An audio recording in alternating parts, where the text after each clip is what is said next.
they actually confirm a Switch 2 or did they not deny one? Like, I'm not clear on what we actually know.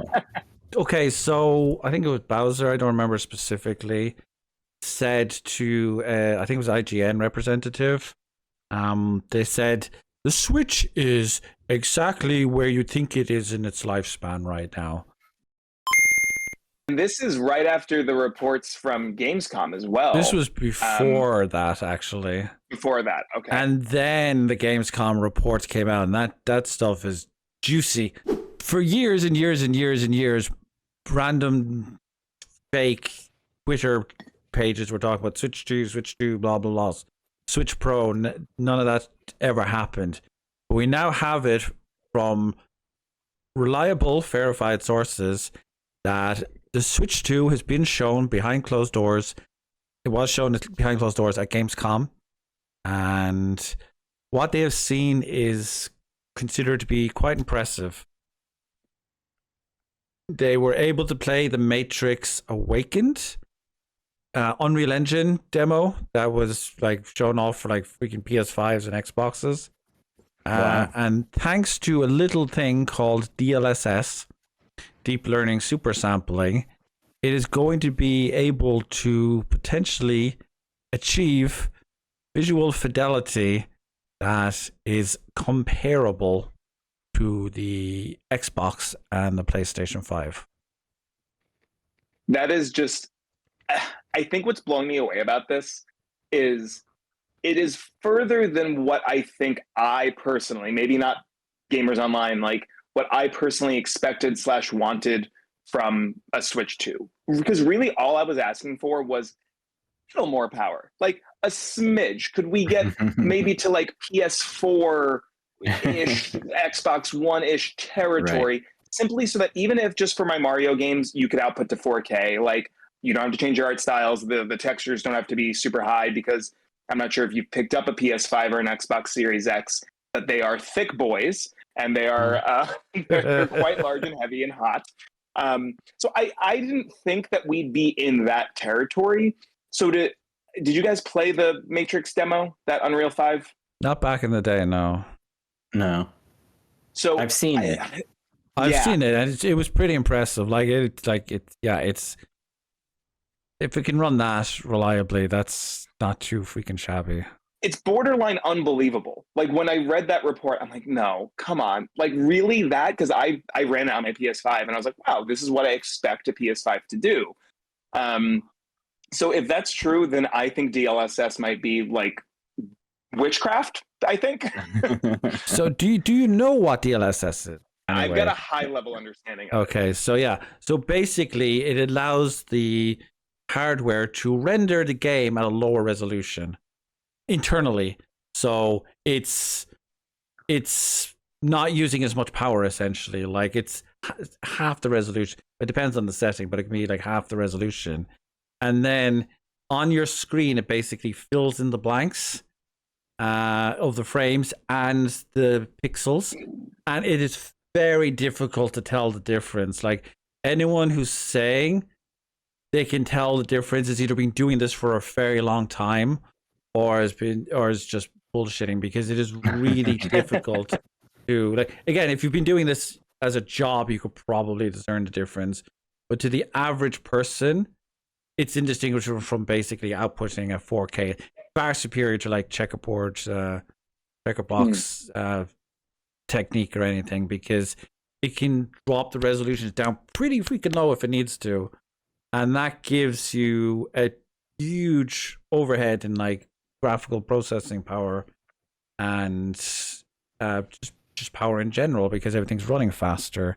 And you might not have heard about this, but there was another game at the event that apparently was very easy to port over to the hardware and could run quite well. It was Final Fantasy VII Remake.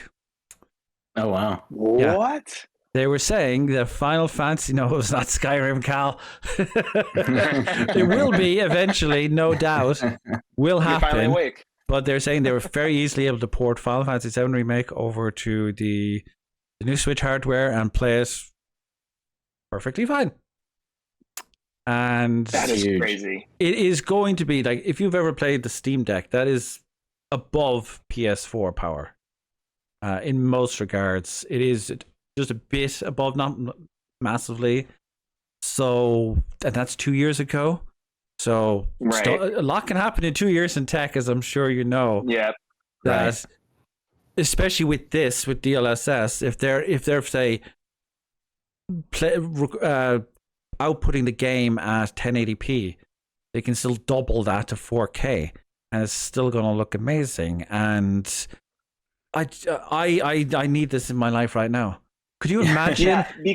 Could you imagine Tears of the Kingdom, but redone with the God. visual fidelity of Horizon Forbidden West? I would play it again for another 150 hours. Those are amateur what's hours. crazy to me is when you look at the Switch, I think conceptually you can tell because the ROG Ally and the Steam Deck and whatever, Nintendo nailed it in 2017. Like they Right. just got exactly the right concept down. You can play it on a TV, you can play it in handheld, in an airplane, whatever.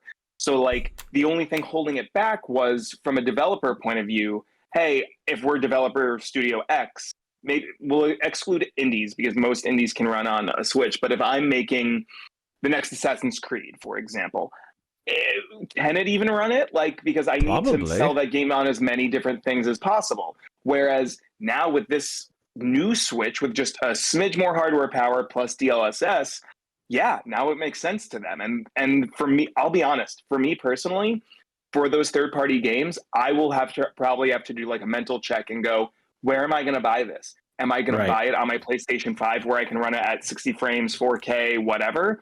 Or should I buy it on my Switch, which will get close enough, Right. but more importantly, I can have it handheld, I can go wherever I want, and then have that portability. I don't think it's going to be quite at PS5 level, but I think it's going to be a good halfway between PS4 and PS. It's going to be more powerful than the PS4. I can guarantee that. Like, what's mobile, what's console now will be mobile in 5 years. Just think about that. We're going to have a mobile device in 5 years as powerful as a PS5. That's insane. Unbelievable. Yeah, and I will it's been sacrifice. 6 years. It's been 6 years since this thing came out. It's getting on. I'm willing to sacrifice some visual fidelity for that portability. And 100%. I bought a Switch earlier this year, and I pretty much only play the Nintendo exclusives and stuff that are on it.